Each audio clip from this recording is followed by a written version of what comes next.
addiction issues to enrich themselves. They knew what they were doing was wrong. They knew what they were doing was risking great danger to Mr. Perry, but they did it anyways. In the end, these defendants were more interested in profiting off Mr. Perry than caring for his well-being.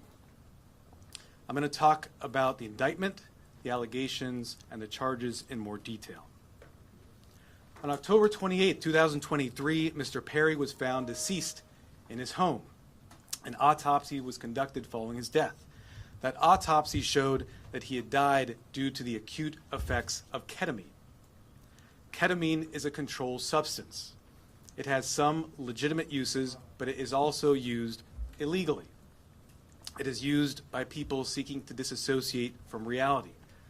It can cause serious health effects, serious health problems, including loss of consciousness, including spikes in blood pressure, and including respiratory issues that can deprive the brain of oxygen. For that reason, it is a drug that must be administered by medical professionals, and the patient must be monitored closely. That did not occur here. This investigation focused on who supplied the ketamine to Mr. Perry. As many of you know, Mr. Perry struggled with addiction in the past. And on many occasions, he sought help for his addiction issues. The investigation revealed that in the fall of 2023, Mr. Perry fell back into addiction, and these defendants took advantage to profit for themselves. The two lead defendants in this case are defendants Salvador Plasencia and defendant Jasvin Sanya. First, I'll talk about defendant Plasencia. Defendant Plasencia was a medical doctor. He worked with another medical doctor, defendant Mark Chavez, to obtain ketamine. He then worked with Mr. Perry's live-in assistant, defendant Kenneth Iwamasa, to distribute that ketamine to Mr. Perry.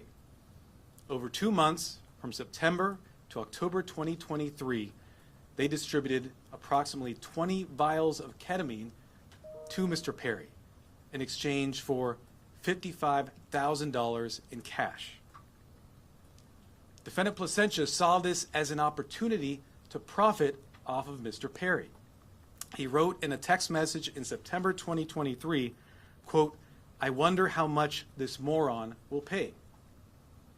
He also stated in text messages that he wanted to be Mr. Perry's sole source of supply. He wrote in a text message that he wanted to be Mr. Perry's, quote, "go-to for drugs." As a doctor, defendant Plasencia knew full well the danger of what he was doing. In fact, on one occasion, he injected Mr. Perry with ketamine, and he saw Mr. Perry freeze up and his blood pressure spike. Despite that, he left additional vials of ketamine for defendant Iwamasa to administer to Mr. Perry. Of course, defendant Iwamasa had no medical training to speak of. Defendant Plasencia knew what he was doing was harming Mr. Perry. He had spoken to another patient in mid-October 2023, and he told that patient that Mr. Perry was spiraling out of control with his addiction. Nonetheless, defendant Plasencia continued to offer ketamine to Mr. Perry. Likewise, defendant Sanya knew what she was doing was harming defendants and also Mr. Perry. She took advantage of Mr. Perry by selling large amounts of ketamine to Mr. Perry over a 2-week period in October of 2023. She sold approximately 50 vials of ketamine for approximately $11,000 in cash. She worked with a broker, defendant Eric Fleming, and also the live-in assistant, defendant Iwamasa, to distribute this ketamine. Sanya and the broker, defendant Fleming, saw this as an opportunity to profit off of Mr. Perry.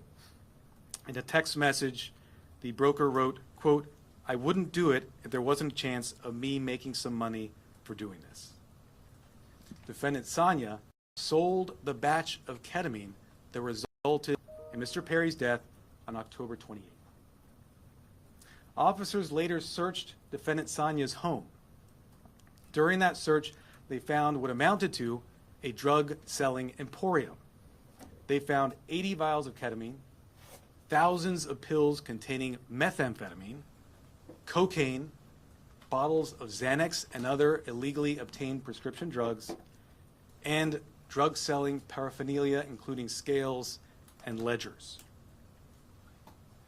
As I mentioned, the defendants in this case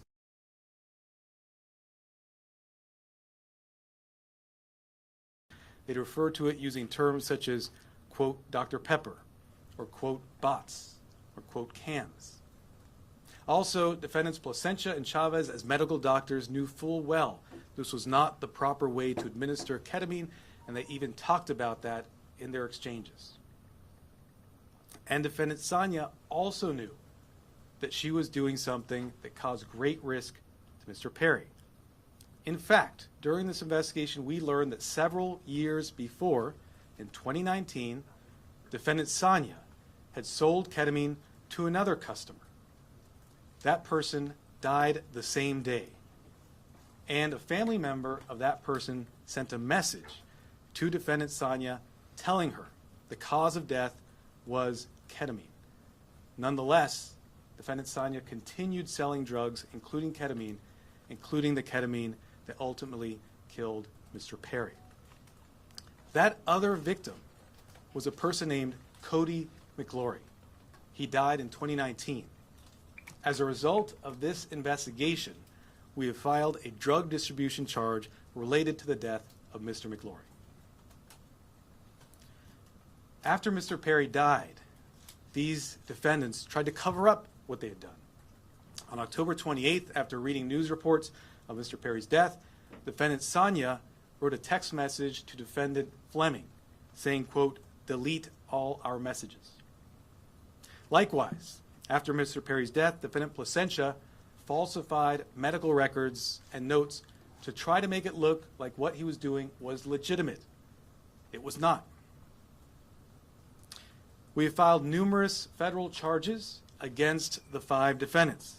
These charges include conspiracy to distribute ketamine, distribution of ketamine resulting in death, maintaining drug-involved premises for that drug-selling emporium the defendant Sonia had, altering and falsifying records related to a federal investigation for those false medical notes and records that defendant Plasencia made, and multiple other drug trafficking counts. Of course, the defendants are presumed innocent until proven guilty. The penalties these defendants face are very significant. With regard to defendant Plasencia, the statutory maximum sentence he faces is 120 years in federal prison. And with regard to defendant Sonia, the statutory maximum she faces is life imprisonment. By filing these extensive and serious charges, we are sending a clear message. If you are in the business of selling dangerous drugs, we will hold you accountable for the deaths that you cause. This is nothing new for us. Since 2022, my office has filed over 60 cases against drug dealers who've caused the death of another person. These cases are known as death resulting cases. They are labor-intensive cases, and we work with our law enforcement partners, including ones represented here today, to bring those cases. Our office is a national leader in bringing those cases. They're very important because every victim's life counts. If you are in the drug selling business and you're selling dangerous drugs, you are playing roulette with other people's lives, just like the 5 defendants here did to Mr. Perry. Defendants nowadays are on full notice that the products they sell could result in the death of another person. Therefore, if you're in the drug business, and despite these risks you continue in the drug business, you are pushed by greed to gamble with other people's lives, be advised, we will hold you accountable. I want to thank our partners in this case, the Los Angeles Police Department, the Drug Enforcement Administration, and the U.S. Postal Inspection Service. These investigators did a phenomenal job digging into the case, looking at every angle to develop a case, a strong case, against not only those who killed Mr. Perry, but also Mr. McLaury. I want to note that these cases are important and will continue to collaborate with our law enforcement partners to bring them, to ensure that justice is brought to every victim. And finally, let me thank the prosecutors responsible for the investigation and the prosecution of this case. Those are Assistant United States Attorneys Ian Yanello and Xiaohan Tsai. And now I'd like to introduce Chief of Los Angeles Police Department, Dominic Choi.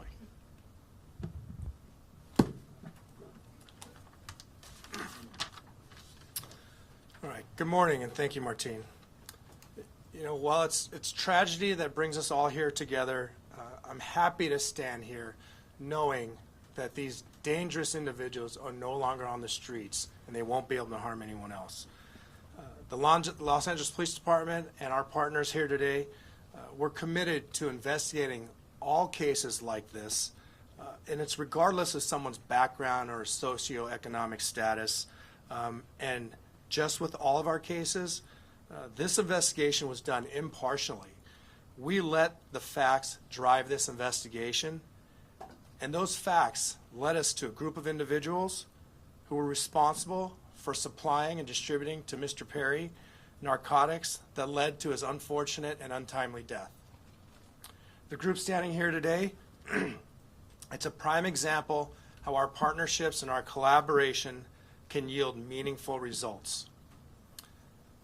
I want to thank LAPD, our Robbery Homicide Division, who's standing in the back there, the U.S. Attorney Martin Estrada and his team, the DEA and her team, as well as the U.S. Postal Inspection Service and their team for their hard work, diligence, and real patience. Now, I know people think this took a long time, but there was a lot of work, a lot of investigative strategies that went into this to make sure that there's a solid case and that we can pursue this in the courts. Our relationship with our federal partners, it helps us ensure that these criminals will have meaningful sentences and be an example for anyone that is willing to risk or jeopardize distributing and supplying unlawful or narcotics to anyone. And I just really want people to know that that is the message. You cannot get away with this regardless of your background or socioeconomic status. Breaking the law is breaking the law, and you are dangerous and you are jeopardizing lives. So thank you all of my partners for being involved in this and bringing us to where we are at today. And at this time, I'd like to introduce DEA Administrator Ann Milgram.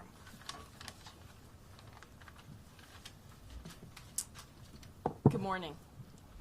Today we announce charges brought against 5 individuals who together are responsible for the death of Matthew Perry. Each of the defendants played a key role in his death. They falsely prescribed, sold, or injected the ketamine that caused Matthew Perry's tragic death.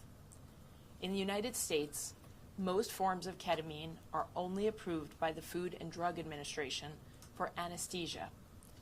A nasal spray version is approved for treatment of depression, but only in a certified medical setting.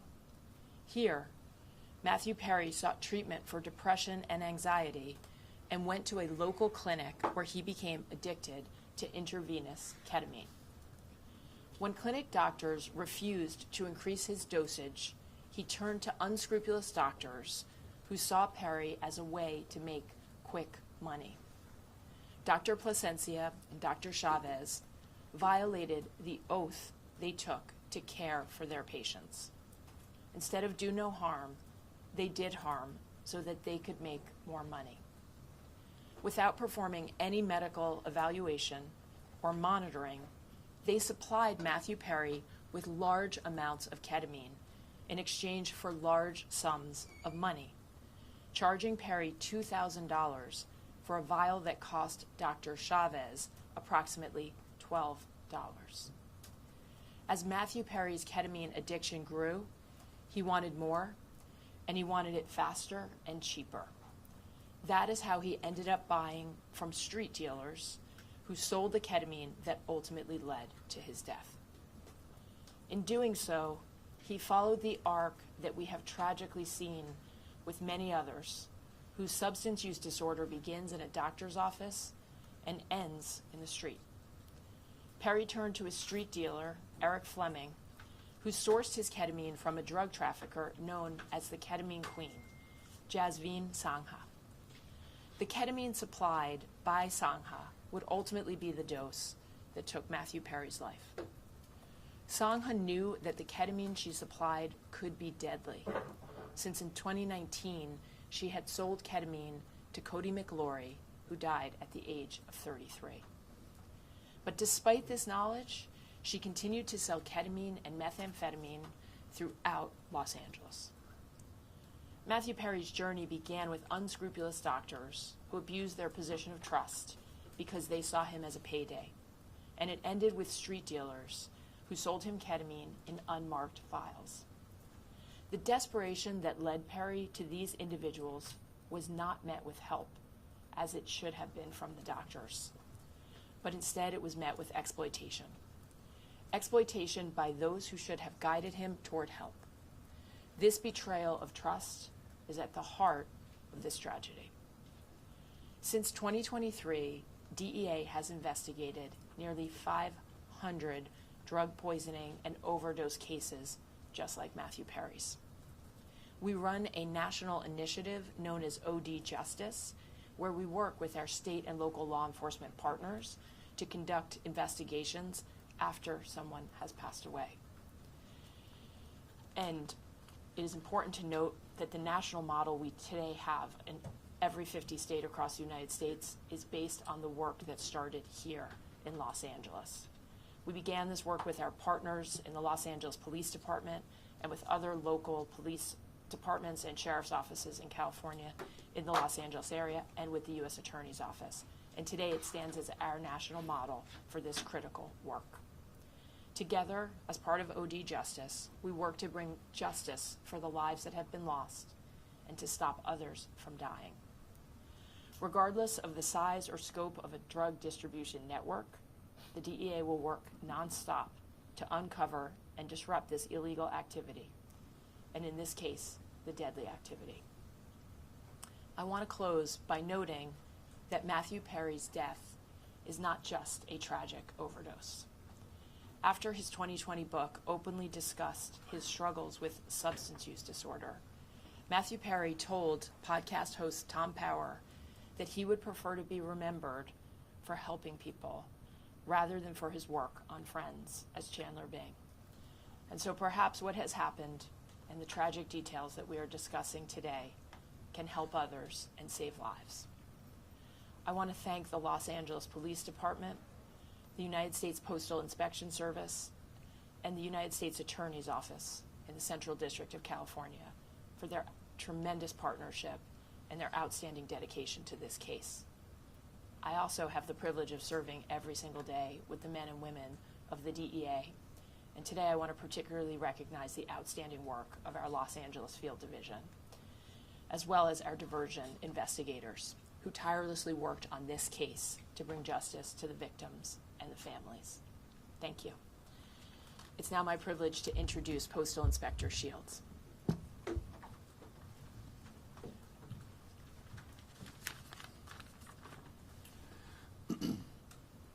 Good morning, and again, welcome. I'd like to thank U.S. Attorney Martin Estrada for his tireless dedication to protecting the residents of the Central District of California and his partnership with the Postal Inspection Service.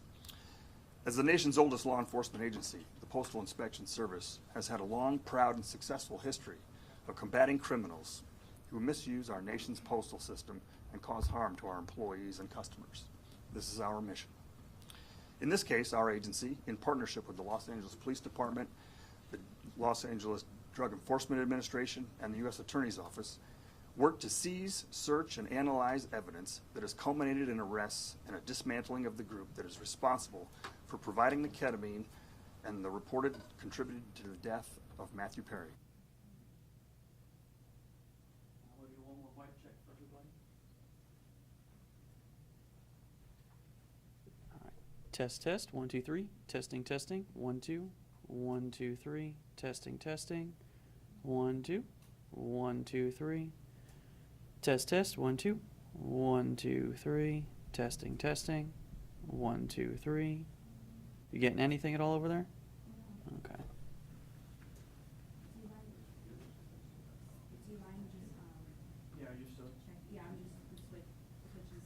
Okay. Testing 1, 2, 3. Test, test. 1, 2. 1, 2, 3. Testing, testing. Okay. Maybe try swapping the cable into a different port on the molt box, because I know sometimes that'll have an issue.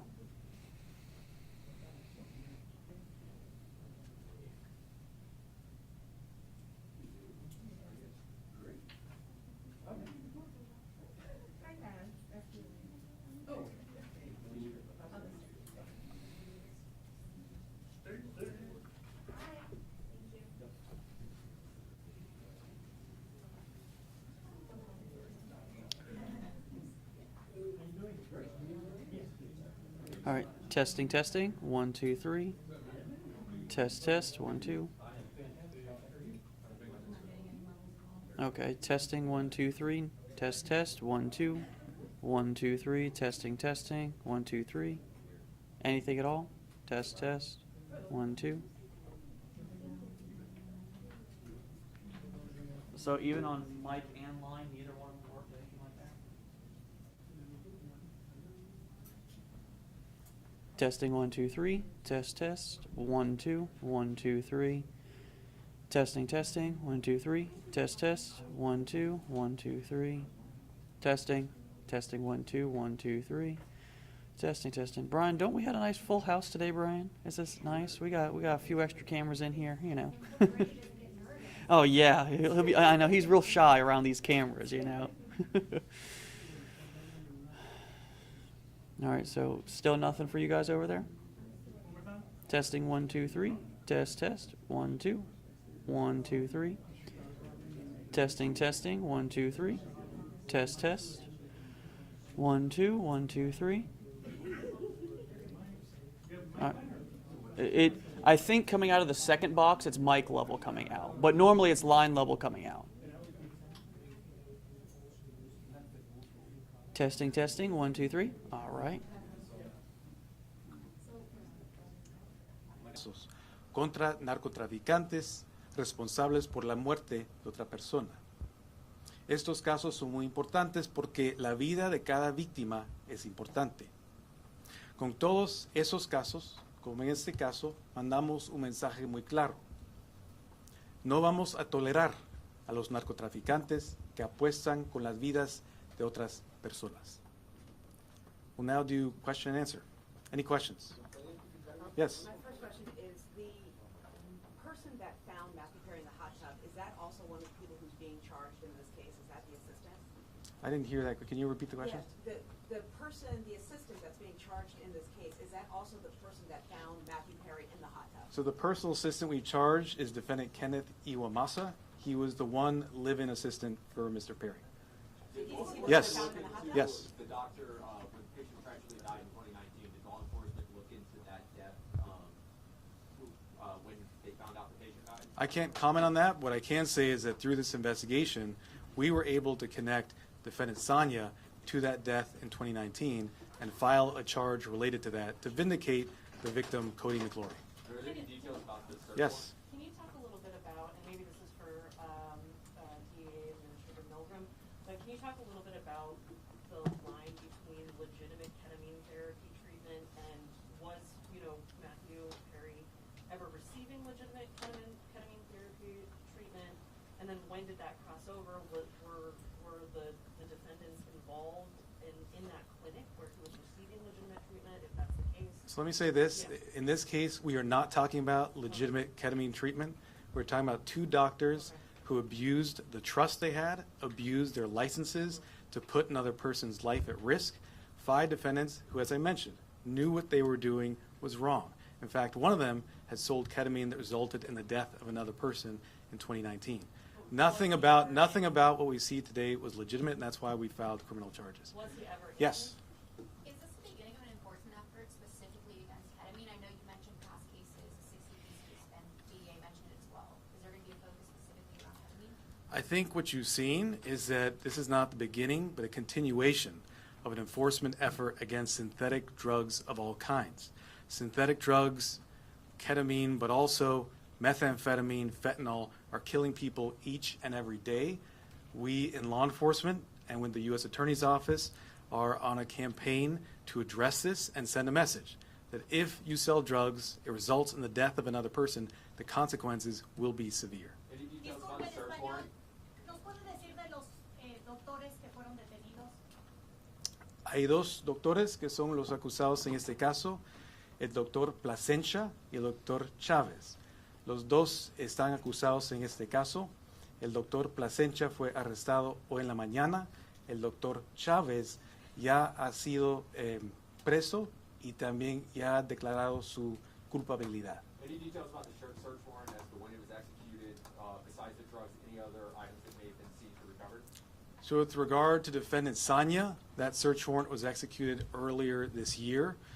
During that search, as I mentioned, we found not just 80 vials of ketamine, thousands of pills containing methamphetamine, cocaine, bottles of Xanax and other illegally prescribed drugs, and drug-selling paraphernalia. As I mentioned, it was a drug-selling emporium. You have your hand up in the middle. Yes, Nikki Smith with Entertainment Tonight. Are there any other celebrities involved in this investigation, and if so, who? I've mentioned the defendants in this case. We have 5 defendants. The lead defendants are defendants Jasvine Sanya, Salvador Plasencia. We also have defendants Mark Chavez, another medical doctor. We have defendant Kenneth Iwamasa and defendant Eric Fleming. We look at the evidence, we see where that goes. We don't charge people based on whether they're celebrities or not celebrities. We charge them based on the evidence. Yes. I think what my colleague here was getting at before is in the autopsy report that was made public about his death, there were 2 physicians who were listed as being involved in Mr. Perry's treatment prior to his death. One of them was involved in what appeared to be legitimate therapeutic use of ketamine.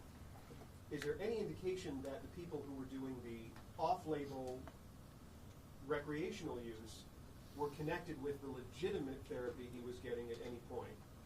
And So the what I'll second- tell you is, before we get to your second, what I'll tell you is that in our cases, we go where the evidence leads us.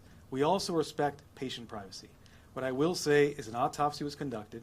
That autopsy showed Mr. Perry died as a result of the acute effects of ketamine.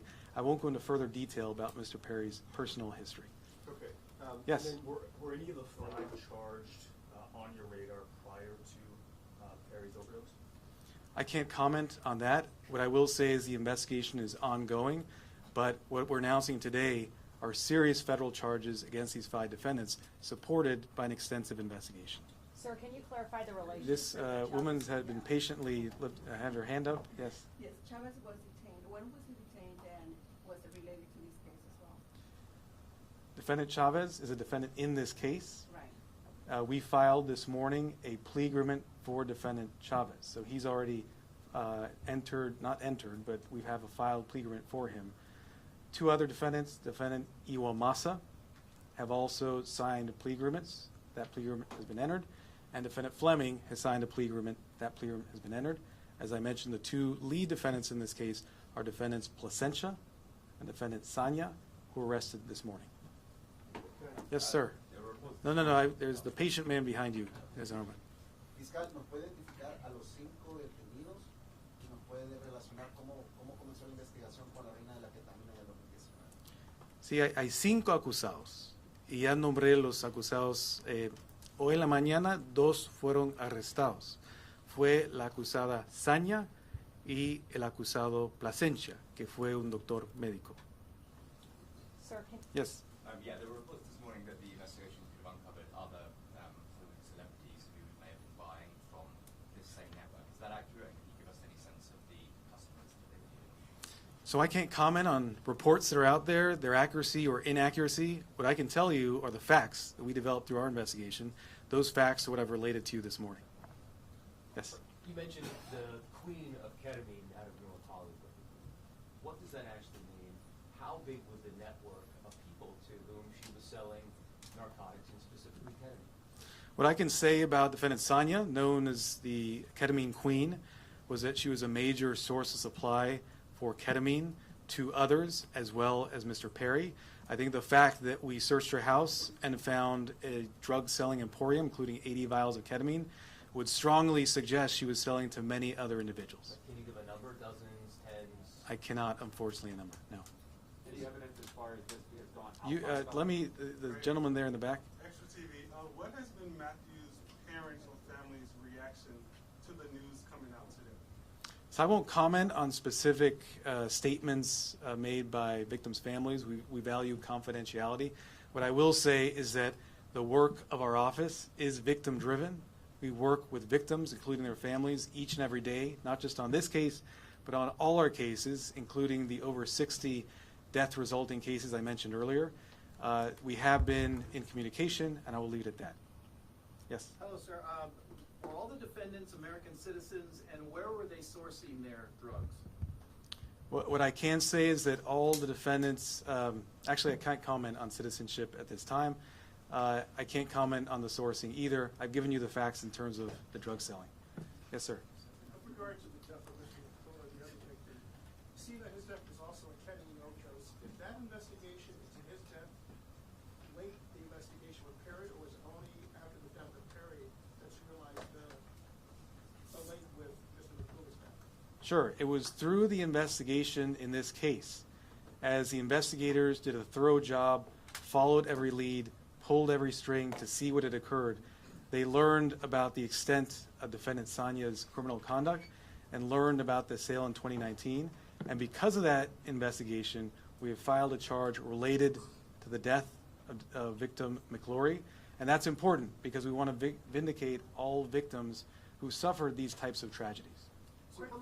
I'll do 2 more questions. Quick follow-up. Do you have any reason to believe that the so-called queen of ketamine is linked to any more deaths?